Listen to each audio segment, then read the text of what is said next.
जाता था पहले। अब आप लोगों को ताज्जुब होगा कि मैं जब एमए कर रहा था 2004 में कानपुर यूनिवर्सिटी से, तो मैं दलित साहित्य के बारे में बिल्कुल भी नहीं जानता था ये क्या है। एक दो बार जो हमें प्रोफेसर्स पढ़ाते थे उनके द्वारा सुना भी कि वो साहित्य इस तरह का है जिसमें हिंदू धर्म को बुरा भला कहा जाता है, और तो मेरे मन में भी आया कि होगा कोई साहित्य ऐसा। लेकिन फिर धीरे धीरे जब मैं और आगे की शिक्षा के लिए बढ़ा, लखनऊ यूनिवर्सिटी में जब मैंने एमफिल में प्रवेश लिया तो वहाँ दलित साहित्य के बारे में मुझे जानकारी हुई और मैंने लाइब्रेरी से जहाँ जहाँ से भी साहित्य मिला शुरुआत में मैं पढ़ता चला गया। और सबसे ज़्यादा खासकर मैं हमारे एक सर हैं मैनपुरी के रहने वाले उत्तर प्रदेश के, डॉक्टर अशोक प्रियदर्शी जी, जब उनके सानिध्य में आया तो मैं दलित विमर्श को अच्छी तरह जान पाया। उनके बड़े भाई साहब प्रोफेसर हैं हिंदी के कानपुर यूनिवर्सिटी में, तो उनके घर पे मैं करीब 1 महीने रहा। तो वहाँ जो लाइब्रेरी थी उनकी, वहाँ मैं किताब जब मेरे हाथों में आई तब मुझे लगा कि मैं अपने साहित्य से इतने दिनों तक दूर रहा। भदंतानंद कौशल्यायन जी को पढ़ा और ओम प्रकाश वाल्मीकि जी को पढ़ा, कमल भारती जी को पढ़ा, जयप्रकाश कर्दम जी को पढ़ा। इसके अतिरिक्त डॉक्टर तुलसीराम जी को पढ़ा। बहुत कुछ मैंने पढ़ा और मेरे जीवन में जो क्रांतिकारी, जय भीम सर, दामोदर मोरे सर, जय भीम सर, नमस्कार, प्रणाम। जब मैंने दलित साहित्य पढ़ा तब मुझे लगा कि वाकई में मैं ऐसे साहित्य से दूर था जो मेरे ही बीच का साहित्य है, मेरा साहित्य है, अपना साहित्य है, इससे मैं दूर रहा। ओम प्रकाश वाल्मीकि जी का काव्य संग्रह जब मैं पढ़ रहा था तो उसमें मैं कभी नहीं भूलता, और वो कविता थी कि जाति शीर्षक से थी। मैं यहाँ भी उद्धृत करूँगा, मैं जहाँ भी जाता हूँ बताता हूँ लोगों को किस तरह मैं साहित्य से जुड़ा। तो वो कविता का शीर्षक जाति है। उसकी कुछ पंक्तियाँ मुझे रट गईं और मैं कभी नहीं भूलता। आप लोगों के सम्मुख भी अच्छी लगे तो बताइएगा। स्मृति शेष ओम प्रकाश वाल्मीकि जी की ये कविता, जाति आदिम सभ्यता का नुकीला औजार है। जाति आदिम सभ्यता का नुकीला औजार है जो सड़क चलते आदमी को कर देता है छलनी। न जाने किस हरामजादे ने डाल दिया है तुम्हारे गले में जाति का फंदा, जो न हमें जीने देता है न तुम्हें। तो ये जब मैंने कविता पढ़ी तो मैं अंदर तक हिल गया।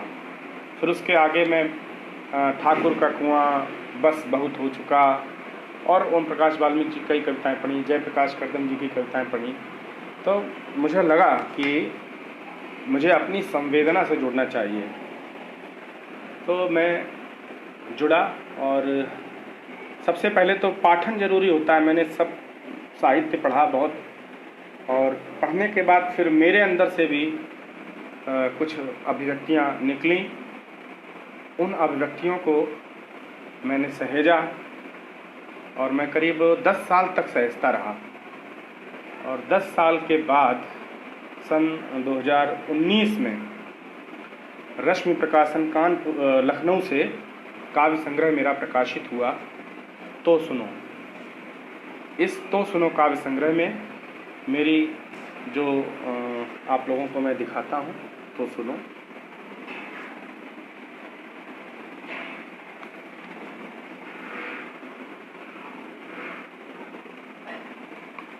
तो ये काव्य संग्रह प्रकाशित हुआ और इसमें हाशिए का जो समाज है उसकी पीड़ा को मैंने रेखांकित किया।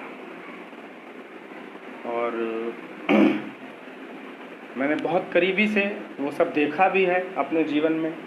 ऐसा नहीं है कि मैं बहुत अच्छे और अमीर घर से बिलोंग करता हूँ, गरीब घर से बिलोंग करता था। तो वो सब कुछ देखा। यद्यपि ये मैं स्वीकार करता हूँ कि जो मेरे भाई एससी वर्ग से आते हैं, दलित वर्ग से, वो कुछ ज़्यादा पीड़ाएं सहन करते हैं, लेकिन ओबीसी भी कहीं न कहीं उन परिस्थितियों से गुजरता है।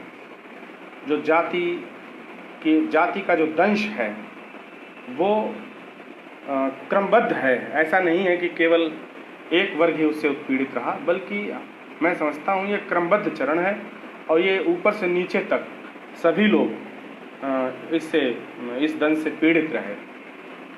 तो विपिन टाइगर जी ने कहा था कि इस काव्य संग्रह से कुछ कविताएं आप लोगों के सम्मुख रखूं, तो मैं अपनी कविताएं और कुछ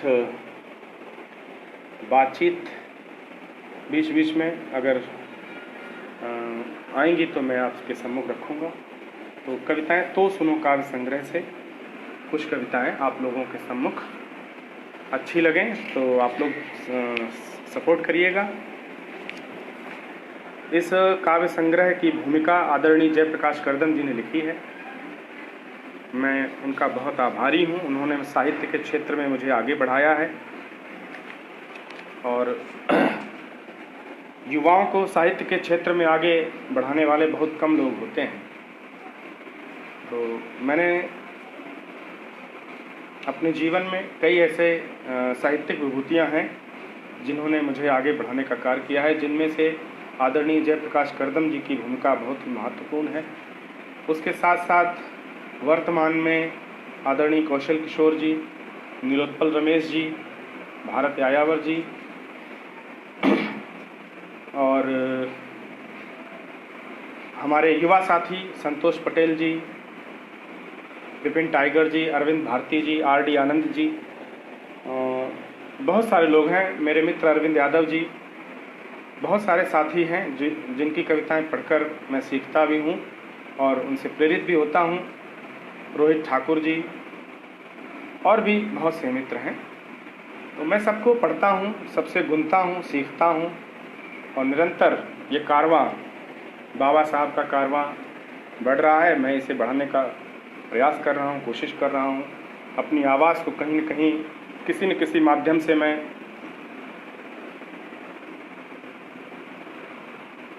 लिखता ही रहता हूँ, कुछ ना कुछ जरूर समाज के लिए। तो ये तो सुनो काव्य संग्रह से कविता मैं आपको सुना रहा हूँ। पहली कविता है समय रथ। समय रथ। इसमें आप देखेंगे कि किस तरह से वर्चस्ववादी लोग हाशिए के समाज के लोगों को पीछे धकेलते हैं और आज का एकलव्य किस तरह से उनका सामना कर रहा है। देखिए, अपराजित हो रहे युद्ध में जब छल की भाषा ही बन जाए युग की प्रतिष्ठा। अपराजित हो रहे युद्ध में जब छल की भाषा ही बन जाए युग की प्रतिष्ठा।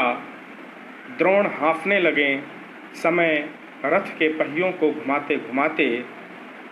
वक्त का पहिया आकर ठहर गया है इस दौर में, जहाँ एकलव्य समय से आगे निकलकर दो दो हाथ करने को हैं तैयार।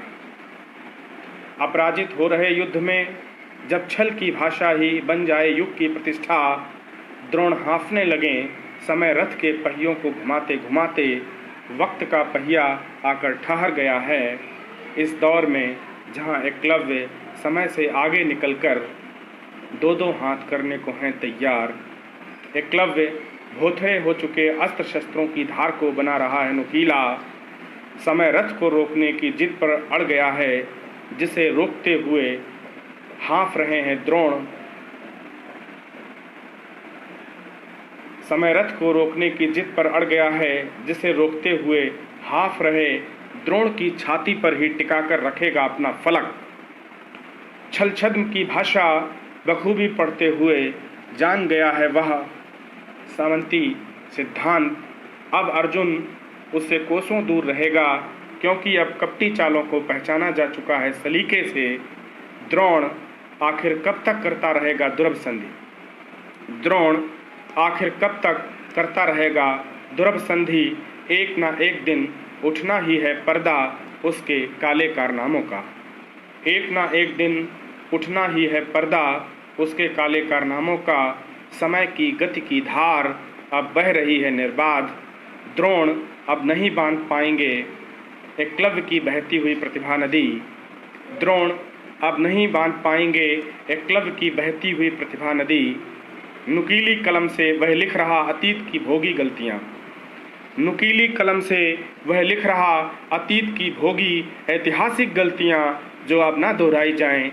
इसलिए दूध का दूध और पानी का पानी करने का हुनर सिखा रहा है अपने भविष्य के उत्तराधिकारियों को। वह लिख रहा है अतीत की भोगी गलतियाँ जो अब ना दोहराई जाएं।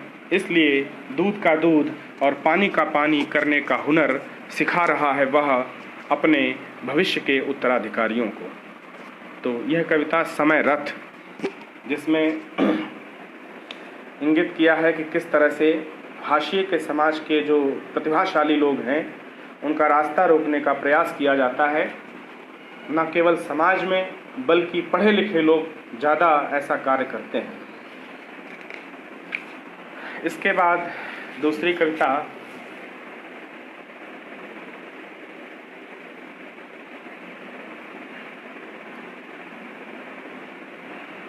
हाशिए पर खड़े लोग। दूसरी कविता मैं पढ़ रहा हूँ, हाशिए पर खड़े लोग, ये शीर्षक है। अब समाज में उग आए हैं बियाबान जंगल। अब समाज में उग आए हैं बियाबान जंगल, जिसमें खूनी भेड़िए झुंड बनाए दबोचने के लिए हैं तैयार। अब उग आए हैं बियाबान जंगल, जिनमें खूनी भेड़िए झुंड बनाए दबोचने के लिए हैं तैयार। पहरुए समाज के हो गए हैं मूक बधिर। पहरुए समाज के हो गए हैं मूक बधिर। उनकी आंखों में तैर रहा है भयावह रात का खौफनाक मंजर। उन्होंने डाल दिए हैं अपने सारे हथियार, गीदड़ों की मानिंद घुस गए हैं अपनी मांद में। उनके प्रतिरोधी शब्द हो गए हैं खामोश। उनकी मृत संवेदनाएं सो गई हैं गहरी तंद्रा में। उनकी मृत संवेदनाएं सो गई हैं गहरी तंद्रा में। न जाने कब होगा सवेरा, कब आकाश में विचरेंगे स्वच्छंद मेरे देश के हाशिए पर खड़े लोग, मेरे देश के हाशिए पर खड़े लोग। तो ये कविता हाशिए पर खड़े लोग। इस कविता में मैंने कोशिश की है कि आपने देखा होगा कि कभी कभी ऐसा समय आता है जब हाशिए के समाज पर बड़े संकट आते हैं और उन संकटों से बचाने के लिए कोई भी राजनीतिक लोग उनके साथ नहीं खड़े होते हैं। तो ऐसे लोगों को ये समर्पित है हाशिए पर खड़े लोग। तो तीसरी कविता मैं पढ़ रहा हूँ इसी काव्य संग्रह से। ये कविता मैं अक्सर पढ़ता हूँ और इस मंच पर भी पढ़ रहा हूँ। विपिन टाइगर जी, आप लगातार सुन रहे हैं। परितोष राय जी, आपका बहुत बहुत आभार, आप सुन रहे हैं। दामोदर मोरे जी, प्रणाम। जय भीम।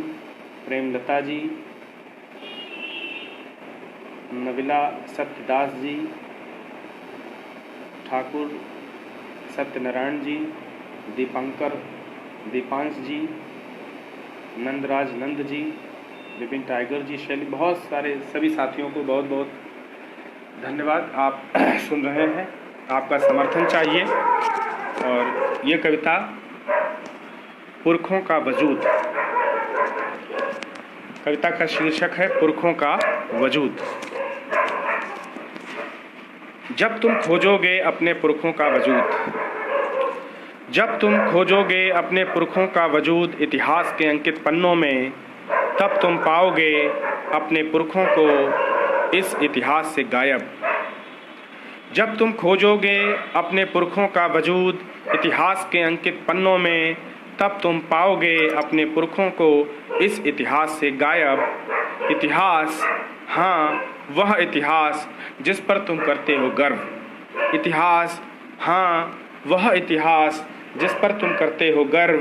खाते हो कस्में देश का निवासी होने का एहसास, हाँ वह एहसास जो तुम्हें गाहे बगाहे याद दिलाता है पुरखों की विरासत का।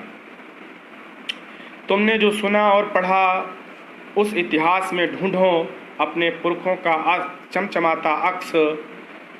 तुमने जो सुना और पढ़ा उस इतिहास में ढूंढो अपने पुरखों का चमचमाता अक्स।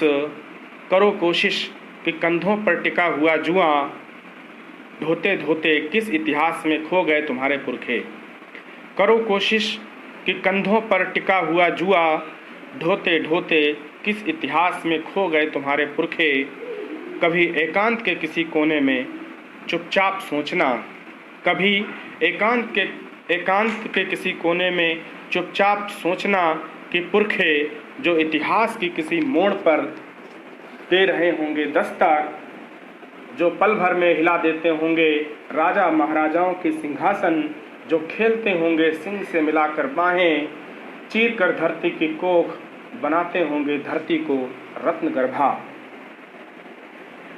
राजा महाराजाओं के सिंहासन जो खेलते होंगे सिंह से मिलाकर बाहें, चीर कर धरती की कोख सार्थक बनाते होंगे धरती को रत्न गर्भा। इतिहास के पृष्ठ तुम्हारे पुरखों के लिए रह गए रिक्त। इतिहास के पृष्ठ तुम्हारे पुरखों के लिए रह गए रिक्त। मिटा दिया गया उनका वजूद जिसे तुम अपना इतिहास कहते हो, वह इतिहास नहीं है तुम्हारी बुद्धि पर चढ़ा हुआ छद्म आवरण। जिस दिन असलियत तुम्हारे सामने तैरेगी उस दिन आएगा तुम्हारे अंदर एक भीषण सैलाब। जिस दिन असलियत तुम्हारी आंखों के सामने तैरेगी उस दिन आएगा तुम्हारे अंदर एक भीषण सैलाब।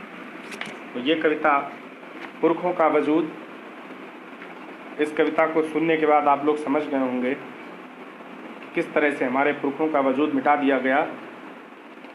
इतिहास में वे दस्तक जरूर दे रहे होंगे लेकिन वे इतिहास में नहीं हैं। क्यों नहीं हैं ये भी आप सब लोग जानते हैं कि इतिहास लिखने वाले एक वर्ग विशेष के लोग जिन्होंने केवल अपना इतिहास लिखा और हमारा इतिहास मिटा दिया। तो हमारे पुरखों का बहुत उज्जवल इतिहास है और आने वाला समय उस इतिहास को पढ़ रहा है। हम सब उस इतिहास से वाकिफ़ हो रहे हैं। हमारे बहुजन समाज के लोग हमारा इतिहास लिखने में लगे हुए हैं। मैं गर्व से कह सकता हूं कि बहुत से इतिहासकार जिनमें प्रोफेसर राजेंद्र प्रसाद सिंह जी बहुजन साहित्य को लेकर, बहुजन इतिहास को लेकर बहुत बड़ा काम कर रहे हैं और उसके साथ साथ और भी हमारे समाज के लोग हैं जो अपने बहुजन समाज का इतिहास लिख रहे हैं। तो ये कविता आपने सुनी।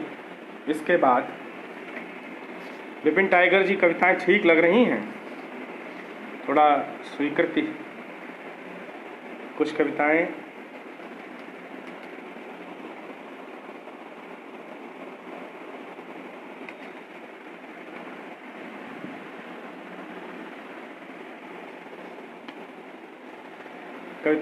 सही पढ़ रहा हूँ, कुछ मार्गदर्शन दें तो मैं उसमें बदलाव भी करूँ।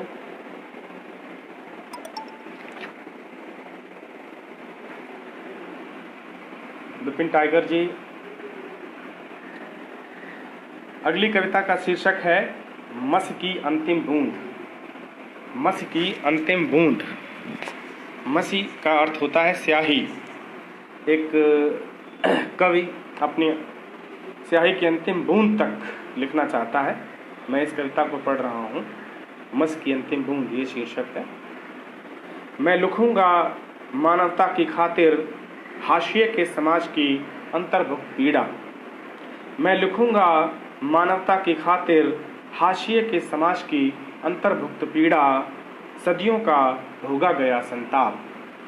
मैं लिखूंगा मानवता की खातिर हाशिए के समाज की अंतर्भुक्त पीड़ा, सदियों का भोगा गया संताप। निर्बल मानवता की दबाई गई चीखें, जो दूर कहीं किसी पहाड़ी की खाई में तब्दील हो चुकी प्रतिध्वनियों की मानिंद आज रह रहकर टीस बनकर प्रवाहित होती है धमनियों में। मैं लिखूंगा मानवता की खातिर हाशिए के समाज की अंतर्भुक्त पीड़ा, सदियों का भोगा गया संताप। निर्बल मानवता की दबाई गई चीखें, जो दूर कहीं किसी पहाड़ की खाई में तब्दील हो चुकी प्रतिध्वनियों की मानिंद आज रह रहकर टीस बनकर प्रवाहित होती हैं धमनियों में।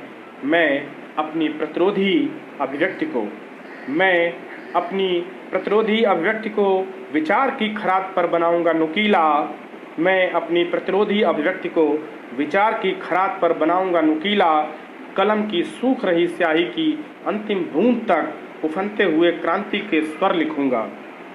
मैं अपनी प्रतिरोधी अभिव्यक्ति को विचार की खरात पर बनाऊंगा नुकीला। कलम की सूख रही स्याही की अंतिम बूंद तक उफनते हुए क्रांति के स्वर लिखूंगा। मैं लिखूंगा हर्फ दर हर्फ हकीकत बयानी। मैं लिखूंगा हर्फ दर हर्फ हकीकत बयानी, समाज का वह नंगा सच जो मानवता के लिए शनय शनय बन रहा है खतरा। मैं लिखूंगा हर्फ दर हर्फ हकीकत बयानी, समाज का वह नंगा सच जो मानवता के लिए शनय शनय बन रहा है खतरा। दूसरा भाव इसी कविता का है। समाज के क्रांतिकारी चितेरे उठो लेखनी साधो, सरोकार समाज के लिख डालो। समाज के क्रांतिकारी चितेरे उठो लेखनी साधो, सरोकार समाज के लिख डालो। ओ कवि लिख डालो बिलखती जनता के दर्द, कराहते हाशिए पर लोग, दमित होती मानवता के सारे दर्द लिख डालो। लिख डालो वे सारे भाव जहाँ तिरस्कार का षड्यंत्र रचा जाता हो अहर्निश। लिख डालो वे सारे भाव जहाँ तिरस्कार का षड्यंत्र रचा जाता हो अहर्निश। ओ कवि कूद जाओ, ओ कवि कूद जाओ संसार के महासमर में। ओ कवि कूद जाओ संसार के महासमर में, लड़ो अघोषित युद्ध। ओ कवि कूद जाओ संसार के महासमर में, लड़ो अघोषित युद्ध। तुम्हारी कलम की मसी बन जाए धधकता हुआ लावा। तुम्हारी कलम की मसी बन जाए धधकता हुआ लावा।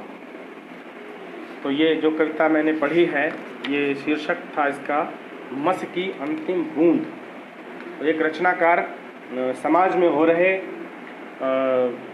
गैर बराबरी का व्यवहार और अत्याचार और न जाने कितनी बुराइयों के खिलाफ कवि खड़ा होता है, तो उसी की अभिव्यक्ति इस कविता में मैंने दी है। अगली कविता आपके सामने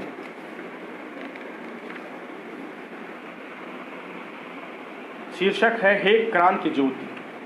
हे क्रांति ज्योति, ये महात्मा फुले जी को समर्पित कविता है और ये बहुजन नायक हैं अपने समाज के बहुत। तो मैं हे क्रांति ज्योति महात्मा फुले जी को समर्पित, ये मैं थोड़ा गेय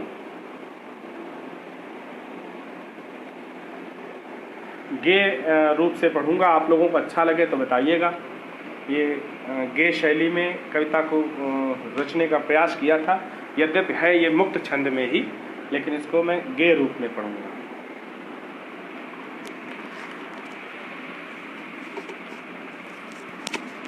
हे क्रांति ज्योति आए तुम भारत की धरती पर। हे क्रांति ज्योति आए तुम भारत की धरती पर। जब वर्ण व्यवस्था की छाया थी बहुजन पर। हे क्रांति ज्योति आए तुम भारत की धरती पर जब वर्ण व्यवस्था की छाया थी बहुजन पर, बहुजन सदियों से रखे गए शिक्षा वंचित, बहुजन सदियों से रखे गए शिक्षा वंचित, तब तुम आए थे ज्ञान सुधा लेकर सिंचित, तब तुम आए थे ज्ञान सुधा लेकर सिंचित। हे क्रांति ज्योति मन में भरने को सहोत्साह, हे क्रांति ज्योति मन में भरने को सहोत्साह, खोले कपाट बहुजन मन को मिला नवोत्साह, खोले कपाट बहुजन मन को मिला नवोत्साह। हे क्रांति ज्योति शिक्षा की अलख प्रवाहित कर, हे क्रांति ज्योति शिक्षा की अलख प्रसारित कर, बहुजन का पथ शिक्षा अमृत से संपोषित कर, बहुजन का पथ शिक्षा अमृत से संपोषित कर। हे क्रांति ज्योति बहुजन समाज तुम पर गर्वित, हे क्रांति ज्योति बहुजन समाज तुम पर गर्वित, देकर शिक्षा का अमर मंत्र तुम हो पूजित, देकर शिक्षा का अमर मंत्र तुम हो पूजित। अंतिम पंक्तियां देखिए। मानव मानव की समता का कर जयोद्घोष, मानव मानव की समता का कर जयोद्घोष, गूंजे दिक्मंडल क्रांति ज्योति संवेत घोष, गूंजे दिक्मंडल क्रांति ज्योति संवेत घोष। हे क्रांति ज्योति आए तुम भारत की धरती पर। ये कुछ मित्रों ने हमसे ये कहा था कि आप गे नहीं लिखते हैं, और मुझे चैलेंज दिया कि आप वैचारिक कविताएं लिखते हैं तो कभी कुछ गे भी हो। तो मैंने ये महात्मा फुले जी के लिए ये कविता लिखी थी, वो आप लोगों के समक्ष रखी है। इसके बाद एक कविता प्रतिरोधी विचारधारा की, यद्यप सभी प्रतिरोधी हैं मेरी कविताएं। शीर्षक यह युद्ध, यह युद्ध। सुनिए, यह युद्ध आज से नहीं वरन लड़ा जा रहा है सदियों से अनवरत। यह युद्ध आज से नहीं वरन लड़ा जा रहा है सदियों से अनवरत। यह युद्ध मानव मानव के बीच खींची गई विभाजित रेखा के विरुद्ध, यह युद्ध मानव मानव के बीच खींची गई विभाजित रेखा के विरुद्ध, यह युद्ध है जाति व्यवस्था के अमानवीय व्यूह के विरुद्ध, यह युद्ध है जाति व्यवस्था के अमानवीय व्यूह के विरुद्ध, यह युद्ध वर्ण व्यवस्था की घोषित श्रेष्ठतावाद के विरुद्ध, यह युद्ध वर्ण व्यवस्था की घोषित श्रेष्ठतावाद के विरुद्ध। यह युद्ध है भयावह, इसमें खो गई पूरी की पूरी संस्कृतियाँ। यह युद्ध महात्मा बुद्ध, कबीर, रैदास से लेकर लड़ा गया फूले तक। यह युद्ध महात्मा बुद्ध, कबीर, रैदास से लेकर लड़ा गया फूले और आम्बेडकर तक। यह युद्ध किसी व्यक्ति से नहीं, यह युद्ध किसी व्यक्ति से नहीं बल्कि एक खतरनाक विचारधारा से है। यह युद्ध किसी व्यक्ति से नहीं बल्कि एक खतरनाक विचारधारा से। यह युद्ध है उनके खिलाफ जो पोषक हैं अमानवीय गैर बराबरी के। यह युद्ध किसी व्यक्ति से नहीं बल्कि है एक खतरनाक विचारधारा से। यह युद्ध है उनके खिलाफ जो पोषक हैं अमानवीय गैर बराबरी के। यह युद्ध है उनके खिलाफ जो पोषक हैं अमानवीय गैर बराबरी के। यह युद्ध चलेगा अनवरत, यह युद्ध चलेगा अनवरत जब तक कि इतिहास की कलंकित कालिमा धुल न जाए। यह युद्ध चलेगा अनवरत जब तक कि इतिहास की कलंकित कालिमा धुल न जाए। तो ये कविता थी, यह युद्ध। एक कविता मैं आप लोगों के बीच में वैचारिक रखता हूँ। इसमें ये कविता मूल रूप से वाल्मीकि, ऋषि वाल्मीकि, आप लोगों ने नाम सुना होगा, रामायण महाकाव्य के रचयिता ऋषि वाल्मीकि के प्रसंग को उठाते हुए समाज के जो हाशिए के तबके के लोग हैं, और खासकर वाल्मीकि समाज के लोगों के लिए, उनके लिए विचार बिंदु इस कविता में मैं दे रहा हूँ कि आज विचार को कमज़ोर करने के लिए बहुत सारे षड्यंत्र किए जा रहे हैं। बहुत ख़ास बात है कि कुछ समाज के ऐसे अराजक तत्व हैं जो धर्म के नाम पर जो बहुजन समाज का आंदोलन है उसको कमज़ोर करने का प्रयास कर रहे हैं। तो मैं वाल्मीकि समाज के जो लोग हैं, जो वाल्मीकि ऋषि को अपना आदर्श मानते हैं, अपना गुरु मानते हैं, बहुत कुछ मानते हैं, तो उनके लिए ये कविता लिखी थी मैंने। और देखिए इसमें क्या समझ में आता है आप लोगों को। अगर कुछ विचार समझ में आए तो मुझे इंगित जरूर करें। शीर्षक है अछूत। शीर्षक है अछूत। देखिए, महर्षि वाल्मीकि, रामायण महाकाव्य के प्रणेता, तुमने त्रेता युग में जन्म लेकर तोड़ दी थी वर्ण व्यवस्था की संकीर्ण दीवारें। तुमने त्रेता युग में जन्म लेकर तोड़ दी थी वर्ण व्यवस्था की संकीर्ण दीवारें। शूद्र वर्ण में जन्म लेकर सीखी थी योग विद्या, पाया था ओहदा ब्रह्म का। पाया था ओहदा ब्रह्म का, शिक्षित किया अपने आश्रम में सभी को। ब्राह्मण, क्षत्रिय, वैश्य और शूद्र को खिलाया था एक ही पत्तल पर भोजन। खिलाया था एक ही पत्तल पर भोजन। श्री राम द्वारा निष्कासित निर्दोष माँ सीता को दिया था आसरा और उनके पुत्र लवकुश को बनाया योग्यतम धनुर्धर, जिन्होंने लोहा मनवाया संपूर्ण राम की सेना से। हे महर्षि वाल्मीकि, आज के परिदृश्य में देखता हूँ आपके वंशजों को, जिन्हें धर्म नियंताओं ने बना दिया है अछूत। हे महर्षि वाल्मीकि, आज के परिदृश्य में देखता हूँ आपके वंशजों को, जिन्हें धर्म नियंताओं ने बना दिया है अछूत। जिन्हें आज का समाज देखता है हे दृष्टि से, जिन्हें आज का समाज देखता है हे दृष्टि से। मुझे गर्व है आपके वंशजों पर जो आपकी जयंती मनाते हैं बड़े जोर शोर से। मुझे गर्व है आपके वंशजों पर जो आपकी जयंती मनाते हैं बड़े जोर शोर से। लेकिन एक प्रश्न हृदय में दंश करता है। लेकिन एक प्रश्न हृदय में दंश करता है, आपके वंशज क्यों कर अछूत हैं? आपके वंशज क्यों कर अछूत हैं आपके पूज्य होने के बावजूद? आपके वंशज क्यों कर अछूत हैं आपके पूज्य होने के बावजूद?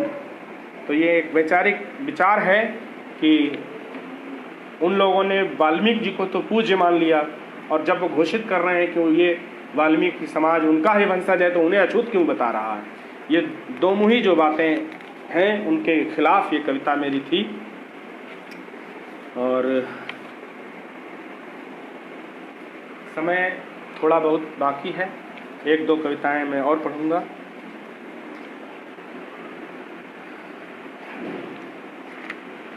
बाबा साहब के लिए एक कविता मैंने लिखी थी, बाबा साहब भीमराव अम्बेडकर, और वो कविता है, मैं ढूंढ रहा हूँ, एक मिनट जरा व्यवधान। चलिए तब तक मैं एक कविता और आपको पढ़ाता हूँ, प्रतिरोध की है, घोर कलयुग। शीर्षक है घोर कलयुग। ये कविता पढ़ के शायद आप लोग भी मेरी कविता से स्वीकृति मिलाएं, अपनी स्वीकृति मिलाएं मेरी स्वीकृति से। वह संस्कृति और सभ्यता जो सभी धर्मों में श्रेष्ठ होने का भरती है दम्भ। वह संस्कृति और सभ्यता जो सभी धर्मों में श्रेष्ठ होने का भरती है दम्भ। वह धर्म ग्रंथ जिन्होंने बांटा है मनुष्यों को वर्ण में, जाति में, ऊंच नीच, छुआछूत में। और वह ईश्वर भी जिसके चंगुल से बच न सका, उसे भी बांट दिया खींचकर विभाजन रेखा, उसे भी बांट दिया खींचकर विभाजन रेखा। स्वयं को घोषित कर लिया जन्मजात श्रेष्ठ, स्वयं को घोषित कर लिया जन्मजात श्रेष्ठ।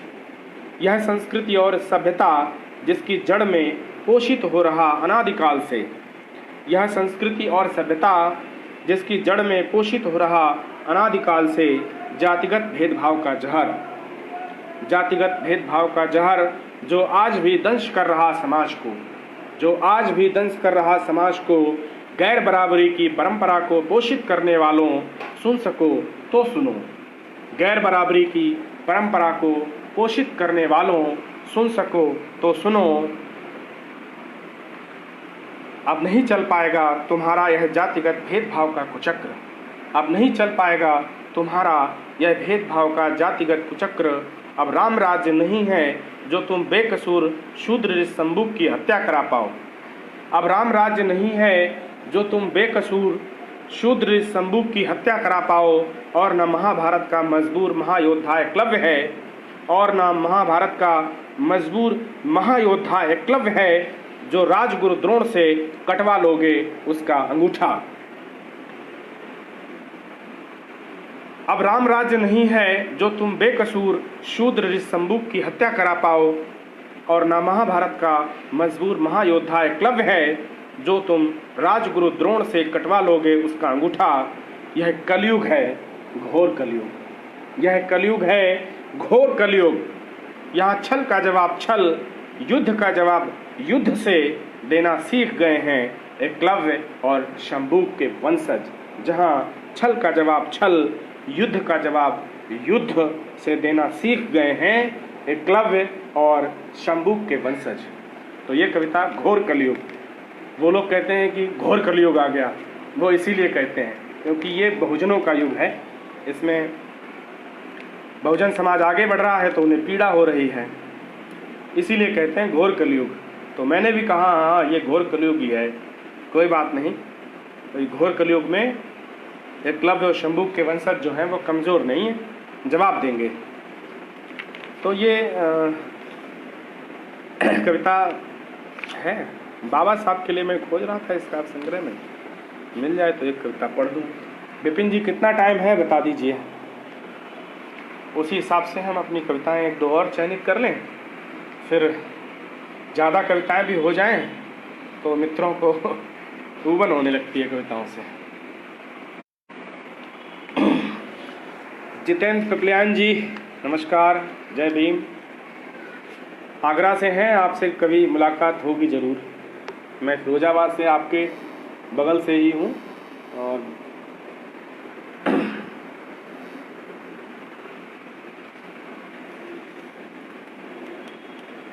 परितोष राय जी बहुत बहुत धन्यवाद, आप लगातार सुन रहे हैं। शैली किरण जी आपने घोर कलयुग कविता पढ़ी, अच्छी लगी। विपिन जी समय की ओर इंगित करें।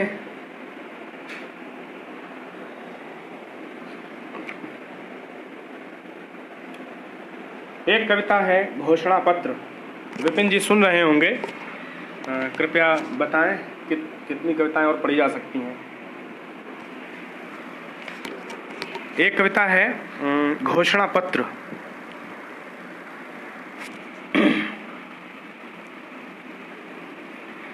ये कविता घोषणा पत्र है। आप लोग देखते होंगे जब आप जाति व्यवस्था के विरुद्ध बोलने लगें तो लोग जो है आपको ही जातिवादी कह देते हैं। आप अगर उसका विरोध करते हैं जात व्यवस्था का या वर्ण व्यवस्था का तो आपको ही जातिवादी घोषित किया जाता है। तो ये कविता वहीं से निकली है, घोषणा पत्र। वो घोषित कर देते हैं जातिवादी, वो घोषित कर देते हैं जातिवादी जब कोई जाति के विरुद्ध छेड़ता है अनवरत युद्ध।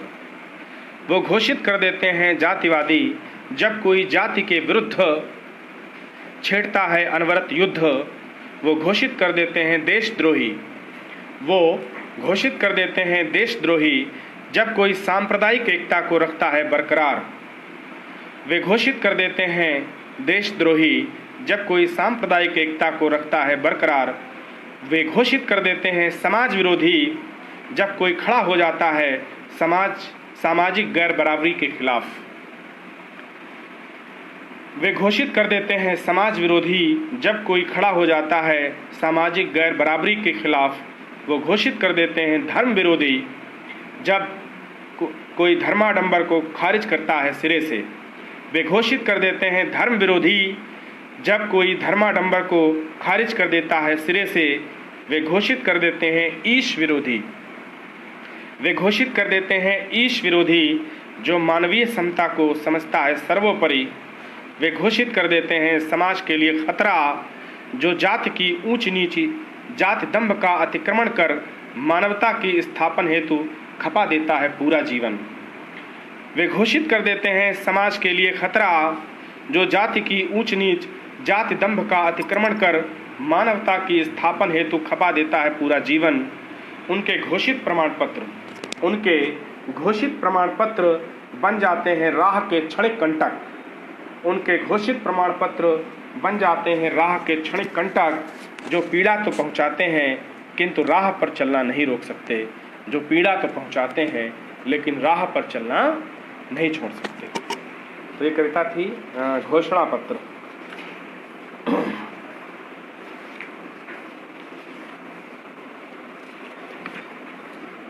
और अब मैं अपनी अंतिम कविता पढ़ रहा हूँ और ये कविता बाबा साहब को समर्पित है जिन्होंने हमें यहाँ तक लाने में अपना पूरा जीवन खपा दिया। हमारे समाज के लोग आज जहाँ भी हैं, जिस स्थिति में हैं, उसमें कहीं न कहीं बाबा साहब का पूरा योगदान है। लोग समझते नहीं हैं इस बात को। मैंने खुद अपनी आंखों से देखा है।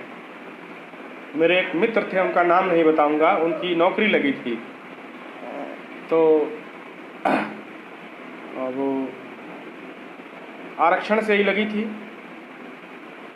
और जब उनकी नौकरी लगी, हाथ में उनके डिब्बा था, वो दौड़ते दौड़ते मंदिर गए वहाँ प्रसाद चढ़ाने के लिए। क्योंकि मैं उस वक्त आंदोलन से जुड़ चुका था तो मुझे लगा कि ये बाबा साहब की उपेक्षा कर रहे हैं जिनकी वजह से नौकरी लगी। भाई आप लोग देखें कि मंदिर और जो भी ईश्वरीय और जो भी मतलब देवी देवता और जो कुछ है वो पहले भी थे, तो हमारी स्थितियां क्यों खराब थीं? वो लोग पहले भी थे। जिम्मेदार तो ये लोग मतलब जिम्मेदार हम लोग एक तरह से देखें तो हमारे समाज के ही लोग जो हैं इस चीज़ को समझ नहीं पा रहे हैं। अभी भी बहुत द्वर्थी रखते हैं लोग, सामने कुछ हैं और पीछे कुछ हैं। ये सब पीड़ाएं बड़ा समाज की जो हैं दंश करती हैं। मैंने जब अपने दलित साहित्य के बहुत सर्वश्रेष्ठ कवि हैं ओम प्रकाश वाल्मीकि जी, जब उनका देहावसान हुआ था तो मैंने सुना था कि उनके घर में जो उनका क्रियाकर्म हुआ था वो वैदिक रीति के अनुसार हुआ था। किसी मित्र ने मुझे बताया था, तो सुनकर पीड़ा हुई कि जो व्यक्ति एक व्यवस्था के खिलाफ जीवन भर लड़ता रहा और उसके मर जाने के बाद जो है सब कुछ उसी तरह हो, तो ऐसा ठीक नहीं है। विचारधाराएं, जो व्यक्ति विचारधारा जिसका है तो उसके अनुसार ही उसको आचरण भी अपना करना चाहिए। लोग छुपे हुए हैं, सामने कुछ हैं, बाद में कुछ हैं। तो ये कविता में खैर बहुत सारी बातें हैं, समाज की पीड़ाएं हैं जो मैं इस कारवां मंच पर रख रहा हूँ, क्योंकि ये अपना मंच है, यहाँ अपनी पीड़ाएं व्यक्त की जा सकती हैं। अंतिम कविता असमानता के विरुद्ध बाबा साहब को समर्पित है। आप लोग सुने। धरती पर अपने पगों को नापते हुए, धरती पर अपने पगों को नापते हुए बढ़ रहा था वह आहिस्ता आहिस्ता धरती पर अपने पगों को नापते हुए बढ़ रहा था। वह आहिस्ता आहिस्ता देख रहा था वह धरती और आकाश के बीच का फासला। देख रहा था वह धरती और आकाश के बीच का फासला। उसने कर लिया था संकल्प इस फासले को पाटने का। उसने कर लिया था संकल्प इस फासले को पाटने का। फिर उसने एक दिन अंगड़ाई ली, चल पड़ा अधिकारों की लड़ाई लड़ने। फिर उसने एक दिन अंगड़ाई ली, चल पड़ा अधिकारों की लड़ाई लड़ने। आदमखोर शेर के जबड़े से निकाल लाया, आदमखोर शेर के जबड़े से निकाल लाया जीवन की सुषुप्त जिजीविषा। आदमखोर शेर के जबड़े से निकाल लाया जीवन की सुषुप्त जिजीविषा। परित्यक्त समाज के लिए बीन लाया कुछ निवाले। परित्यक्त समाज के लिए बीन लाया कुछ निवाले। वह अकेला चिंगारी बन गया। वह अकेला चिंगारी बन गया हाशिए के लोगों के लिए। वह अकेला चिंगारी बन गया हाशिए के लोगों के लिए। धीरे धीरे कारवां बढ़ा, धीरे धीरे कारवां बढ़ा, लोग आने लगे साथ। वह अकेला चिंगारी बन गया हाशिए के लोगों के लिए। धीरे धीरे कारवां बढ़ा, लोग आने लगे साथ। तब्दील हो गए मुहावरे धधकते हुए विचारों की खरात पर। ढलता हुआ समाज गढ़ रहा है नए प्रतिमान। अंदर ही अंदर चल रहा एक अघोषित युद्ध असमानता के विरुद्ध। अंदर ही अंदर चल रहा एक अघोषित युद्ध असमानता के विरुद्ध। तो ये कविता बाबा साहब को समर्पित, असमानता के विरुद्ध। तो ये कविताएं मैंने गिनी नहीं कितनी पढ़ी। अब बिपिन टाइगर जी मैंने अपना काम कर दिया है और मैं सभी लोगों को बहुत बहुत शुभकामनाएं प्रेषित कर रहा हूं। स्वतंत्रता दिवस 15 अगस्त कल है, इसकी भी आप लोगों को बहुत बहुत शुभकामनाएं। ये स्वतंत्रता हम सभी के लिए बहुत महत्वपूर्ण है। ये दोहरी स्वतंत्रता है हम लोगों के लिए। एक तो देश भी स्वतंत्र हुआ और जो समाज के ऐसे लोग जो हाशिए के समाज को पीछे धकेलना चाहते थे उनके मंसूबे नाकाम हुए और हमें भी अधिकार, हम सबको अधिकार मिले। बाबा साहब और तत्कालीन उस समय के जो भी देश को स्वतंत्र कराने के लिए जितने भी स्वतंत्रता संग्राम सेनानी हुए, बिना किसी भेदभाव और उसके मैं सभी को प्रणाम करता हूं। सभी मेरे अपने हैं, देश के लोग हैं। देश के लिए जिन्होंने बलिदान दिए वो सब अपने हैं, चाहे वो किसी भी धर्म जाति के हों। हमें सबका सम्मान करना चाहिए। जय भीम, जय भारत, जय हिंद, नमस्कार, प्रणाम।